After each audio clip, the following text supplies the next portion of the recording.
Are you one of those people who is constantly asking themselves, why am I always broke? Or do you have a good job with a nice paycheck, but your bank account is always overdrawn? Well, in this video, I will share with you 8 reasons why most people will always be poor, regardless of how much they make. So, make sure you watch this video to the end to find out what you can do to change the situation. However, before we get to the video, please remember to subscribe to this channel if you haven't. And if you are a returning subscriber, I would like to thank you for continuous support. With that said, let's dive into it. Do you ever wonder why some people are so poor while others appear to have so much? Well, in a study by the National Public Radio, the Kaiser Family Foundation, and Harvard University's Kennedy School on the cause of poverty, 48% of the respondents blamed the continuous cycle of poverty on people not doing enough to help themselves, while 45% blamed it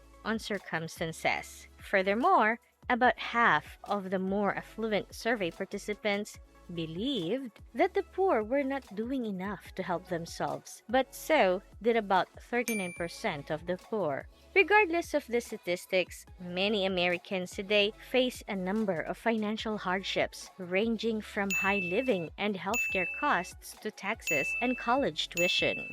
And for some, these numerous burdens make them feel as if they will always be poor. While some people are trapped in poverty due to a series of poor financial decisions they make every day and unfair circumstances, such as unequal opportunities compared to those the wealthy have. Fortunately, there are strategies you can use to build your wealth over time. However, before you can start creating wealth, you must first identify the habits that are straining your finances. And that's what I will be discussing in this video. Here are the 8 reasons why you could be stuck in an endless cycle of poverty. Number 1. You do not save. According to the bank rate data from 2022, 56% of Americans would not be able to cover a $1,000 unexpected bill with savings. In other words, Americans are generally undersaved.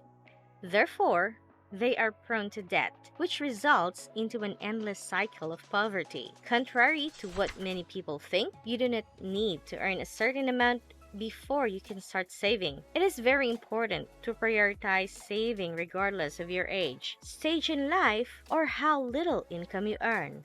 When it comes to saving, it is the habit that matters, not the amount.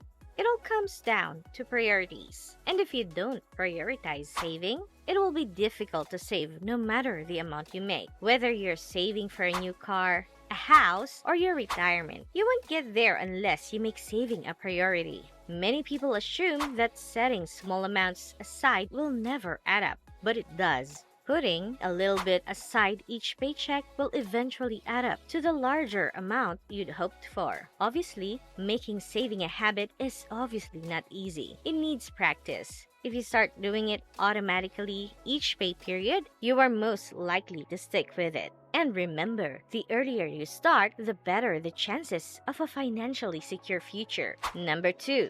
You do not set financial goals. Do you have a financial plan for the future? Or do you just go with the flow? The harsh reality is that there is a significant difference between someone who works with a plan and someone who lives life as it comes. Poor planning may not be the cause of your poverty, but it can keep you there. You can have all the conviction in the world, but if you do not have a firm plan, outlining how much you intend to earn and save, or how you plan to achieve your financial goals, you are most likely relying on luck to move from poverty to prosperity. To get out of economic hardship, one must have a detailed financial plan for the future. You have to create and stick to realistic short-term and long-term financial goals. Identify and jot down what you hope to accomplish in a day, week, month, or even in 5 years. You need to visualize your future and work out a realistic path to get there. Doing this will motivate you to do better when it comes to your finances. So, how do you come up with a financial plan?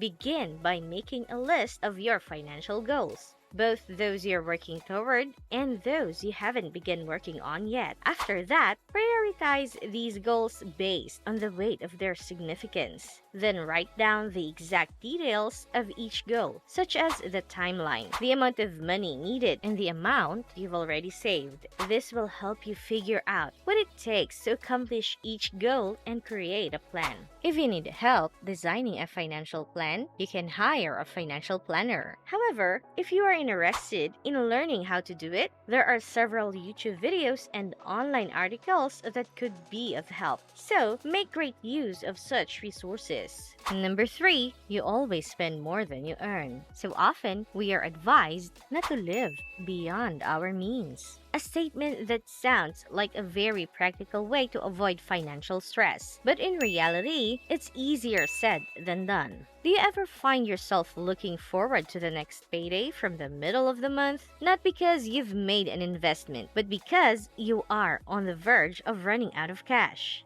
If yes, then this should tell you that you are living beyond your means. Today, the internet has made everything very accessible to us. It is so easy to purchase an item from the comfort of your home. What more? Social media does not make the situation any easy. In a recent survey, 57% of millennials reported making unplanned purchases because of what they saw on social media. This goes to show how much impact social media has on our spending habits. More than ever, it is easier to get swayed by the flashy lives online. You see people flaunting expensive cars, new iPhones, and idyllic vacations, and you want to be like them. So you spend the little you have or get loans just to enjoy the same experiences. As a result, you are stuck in debt because you're trying to sustain a lifestyle you can't afford. If this describes you, then it's time to reconsider your spending habits. Eliminate any unnecessary items from your budget and begin saving.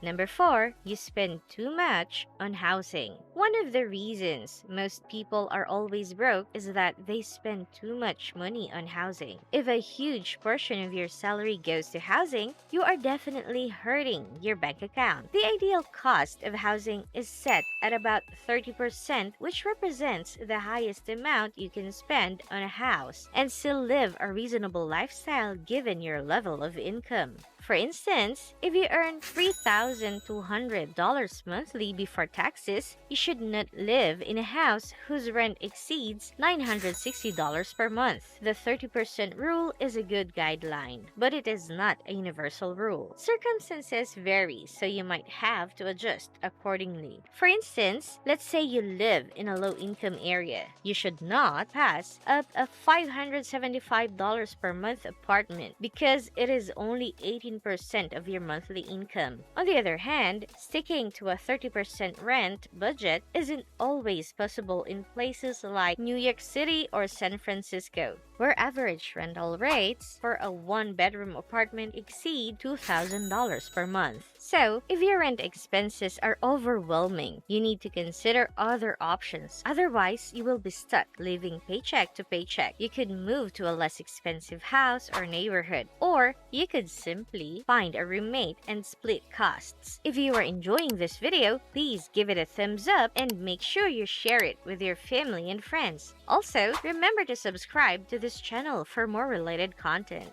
Thank you very much. Number 5, you do not budget. A budget is literally the foundation of your personal finances. Without a budget, you are most definitely destined to remain broke. People who do not have a budget usually have no idea where their money goes each month. And this is a very dangerous way to handle your income. A budget gives you an understanding of how you spend your income each month, allowing you to know where to cut back, where to allocate more, keep a record of your goals, and have reasonable estimates of when your goals are likely to be achieved. If you are aware of your bad spending habits but do not want to be accountable, you will always avoid a budget because it reminds you of your bad decisions. As a result, you will not be able to improve your financial situation. Though a budget can help you control your spending and avoid debt, only a small percentage of Americans follow a regularly updated budget. A recent survey by Up Loans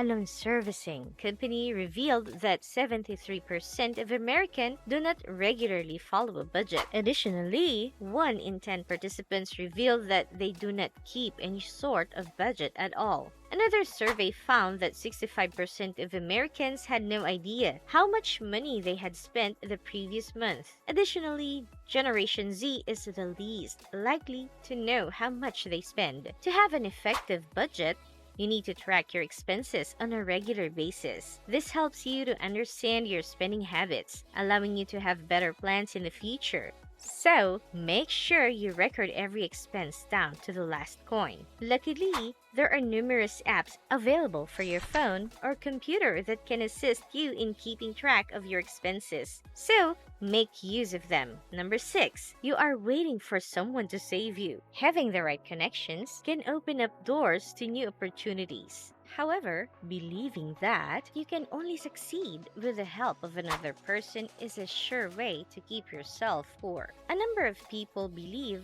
that the key to their success is someone who is better or more intelligent than them. Some are hoping to run into an old friend or a family member who will reveal money-making secrets to them, while others follow those who make them believe they can attract wealth through their imagination. In today's world, you don't always need others to tell you what to do to be successful. There are several free videos and courses available to help you identify opportunities and develop skills on your own. As Buddha once said, no one saves us but ourselves. No one can and no one may. We must walk the path. Thinking someone has to help you prosper will only keep you stagnant in life. So, stop waiting for that one person or moment to change your life. That's not how life works. You must be willing to step out of your comfort zone, work hard, and take risks. You have to endure the discomfort and tiresome work of learning a skill rather than waiting to discover what you can easily succeed at. Number 7, you don't have an emergency fund.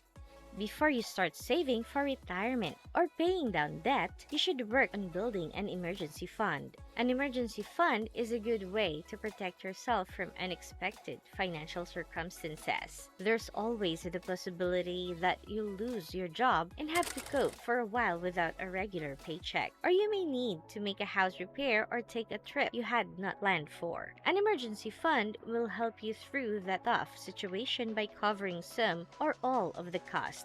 This way, you are not forced to use your savings or take out a loan. Additionally, you will be at ease because you have a backup plan in place. People will sometimes forgo an emergency fund in order to save for retirement, which is not bad. However, when a large expense comes up, they have to withdraw funds from their retirement account to cover it. Withdrawing funds from your retirement account should only be done as a last resort. It depletes your retirement savings and will almost certainly result in penalties. For example, if you take an early withdrawal from a 401k, you must pay a 10% penalty. Number 8, you rely on one stream of income. Having one source of income can be convenient for a time, but what happens if you lose that job? What happens if that business fails or your salary is reduced? Relying on one source of income not only puts you in a difficult financial situation if something unexpected occurs, but it also keeps you broke. The more income streams you have, the quicker your money can grow. It's much easier for you to reach your financial goals when you have multiple streams of income because it enables you to make more money and get closer to your financial goals faster than if you only had one. If your current salary is not cutting it for you, you should consider pursuing other money-making opportunities. For instance, you could start up a side hustle like blogging or vlogging. You could invest in stocks or real estate or become a freelancer and look for well-paying jobs on websites such as Upwork, Behance, Fiverr, and so many others. You've probably heard the saying, don't put all your eggs in one basket. The idea is that you should broaden your sources of income to ensure that if anything goes wrong with one, you don't lose everything. So, if you only have one stream of income and something happens, it will be disastrous for your financial well-being, and recovering might take you a while. Well guys, thank you so much for watching. Do any of the points mentioned in this video resonate with you? Please share your thoughts and experiences in the comment section below. I am looking forward to hearing from you. Otherwise, thank you for watching, and remember to like and share this video. Until next time, have a great day!